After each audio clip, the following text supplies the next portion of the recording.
How does a director build strong relationships with her actors? Director builds strong relationships with actors. It's all about trust. It's an actor is going to decide in the first 30 seconds of meeting a director if this is somebody they can work with. They've sized you up. It's almost like having a blind date. They size you up when you walk through the door.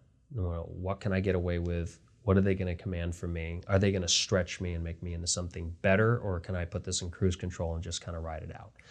And what I've found is I like to listen to an actor.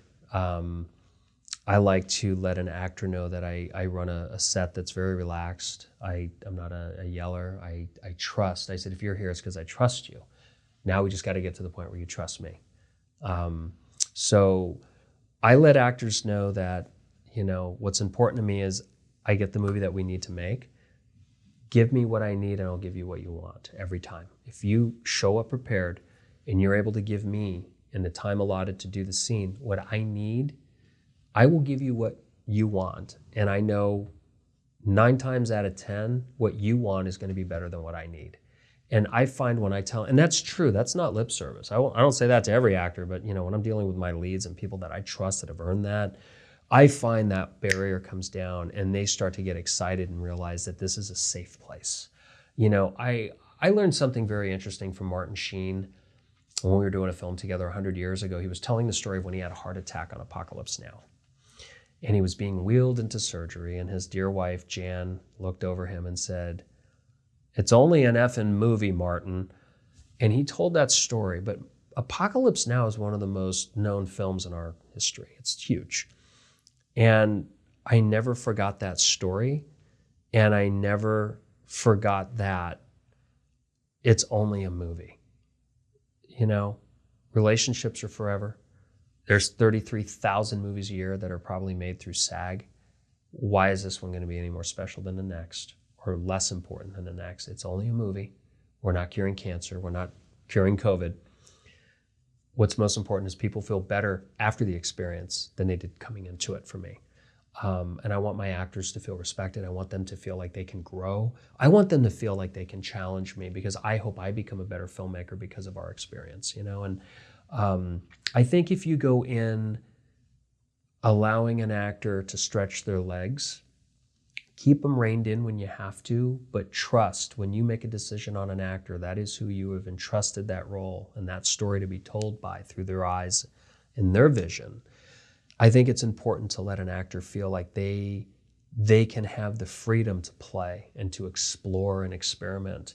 And then as a director and an actor, I think you can find that middle ground where you're getting the story and the performance that you need as a filmmaker, but as an actor and an artist, they're being able to fly in a way that they don't feel stifled or congested or condemned. And I think if you can find that balance, you look at some of the great relationships that some directors and actors have. You can look at Spielberg and Tom Hanks, or Zemeckis and Tom Hanks when they worked together on Castaway and some of the other films. And you try to get 1/100th of that greatness or that relationship. And I find that I've never walked away working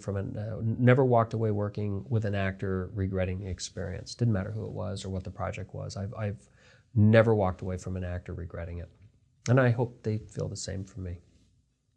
Do you think most sets are as stressful as Apocalypse Now was? Or what percentage, I should say, ever reached that point? I think a lot of sets are unnecessarily stressful. It's something I talk about in my book. I think especially young filmmakers put so much stress and pressure.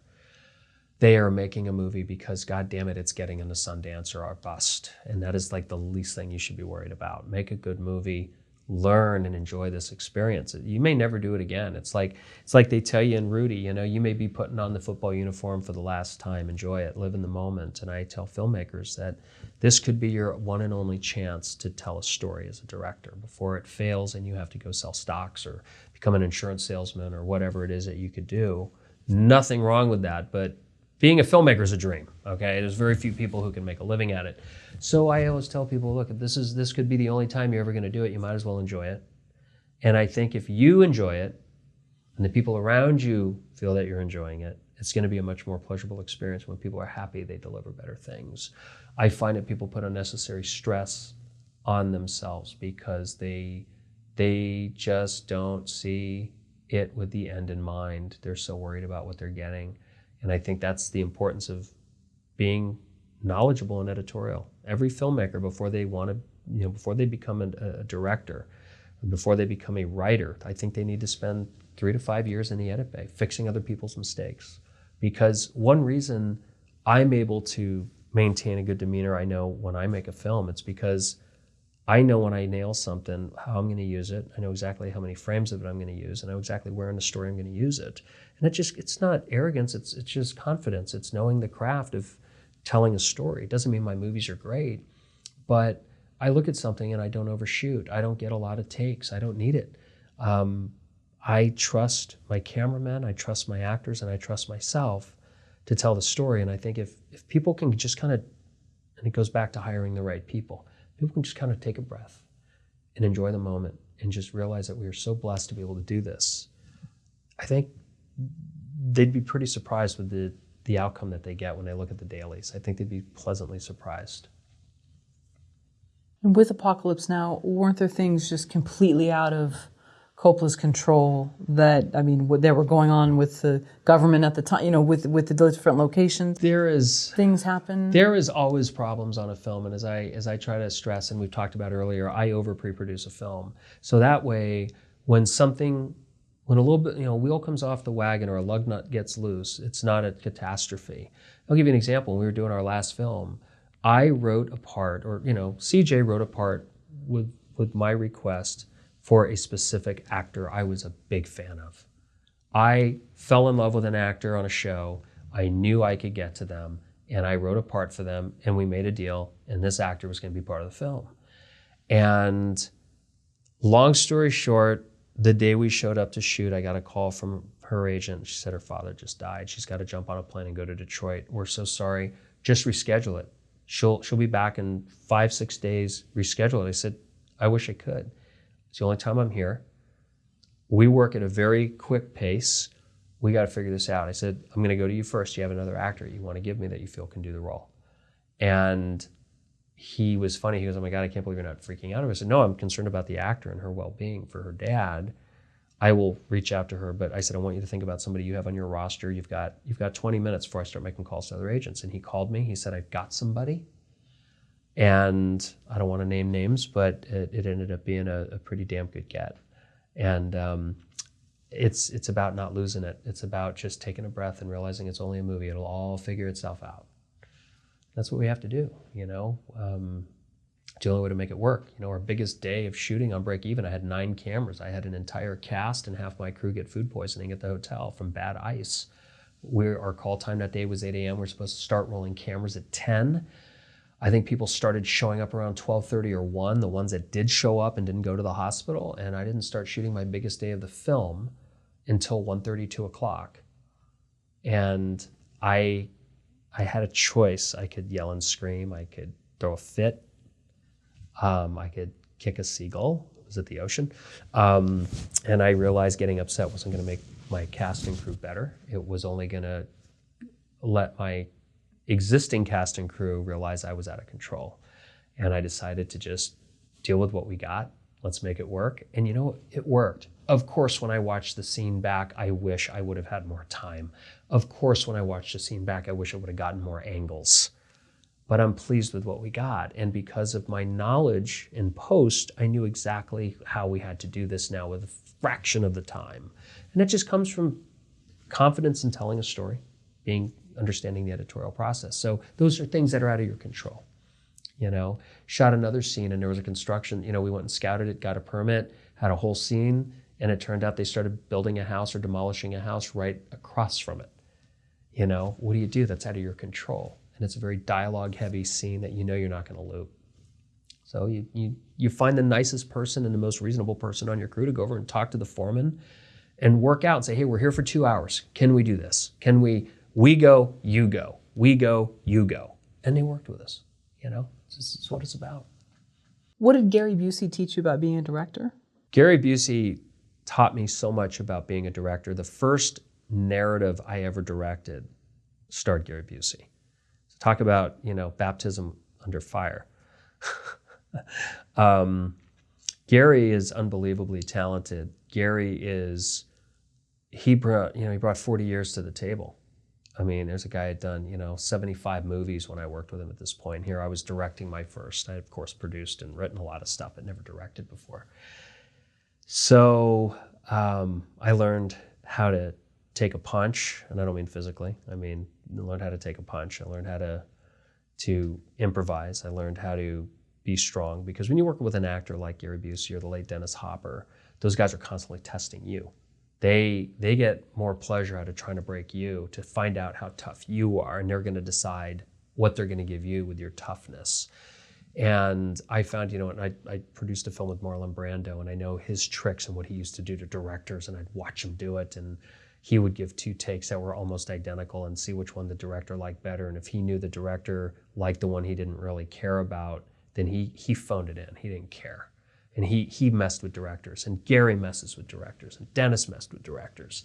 And I encourage new filmmakers to go work with guys like that, because if you can cut your teeth on that, you're gonna have 7 years of film school in one day with a guy like that. And what was really cool about Gary is the way he helped me develop the character and work through the character, and what he demanded and commanded of me as a filmmaker before we started. He was very involved in working this out and making it happen.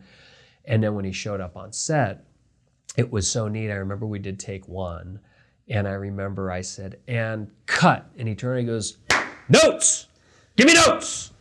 And I was like, I got 25 people looking at me waiting for me to go tell Gary Busey, Academy Award winner or Academy Award nominee, Golden Globe guy, tell him. And I was scared to death. And I walked up to him, and I realized what it was. It was a show. And I just went up to him, I put my hands on his elbows. I said, "Gary, that was frickin' brilliant. I want to get it again. Will that make you happy?" And he looked at me, he goes, "Dude, come on, they're all looking at us. Give me a goddamn note." And I looked at him, I said, "A little bit more pause when you go to sit down before you give him that line that, and he goes, "There we go." And that was the only note I gave him all day, just because he wanted a note. And I was so out of my league at the time, and I was so out of the, knowing how to deal with the moment. And he covered me, but he didn't need the note. He showed up more prepared than anybody, and just knocked it out of the park and did exactly what I had hoped he would. And we had rehearsed it, but he tried to toughen me up and show me that I need to be more vocal as a filmmaker in front of people. Don't just say action, cut, that was great, let's get it again. It's about interacting, and I learned so much from that experience. And I've worked with some great actors, like Jane Seymour and Dennis Hopper, and good Lord, the list goes on. And every one of those gives so much to each project that we've done together, and I learn so much. But Gary was baptism by fire. He kicked my ass right into gear. I knew once I wrapped on Busey, life got really easy. It's amazing. Why would an actor on that level, of that caliber, want to test someone? It's about, I think, control. It's about how much I am willing to give, and I'm not. It's like, I look at it as a relationship. If you're in a relationship with somebody and you're interested in taking that next level of intimacy, you're going to put some feelers out to see if this is somebody that you can trust and go that deep with emotionally. And I think actors like to try to break you down. Some of them are just flat out assholes and like to control a set, and those are who they are. And Gary was not that way at all. What he wanted to do is he wanted to push my limits to see how much he was willing to give back. And the reason he wanted to do the film, it's a funny story. I sent the script to his son Jake to play a part.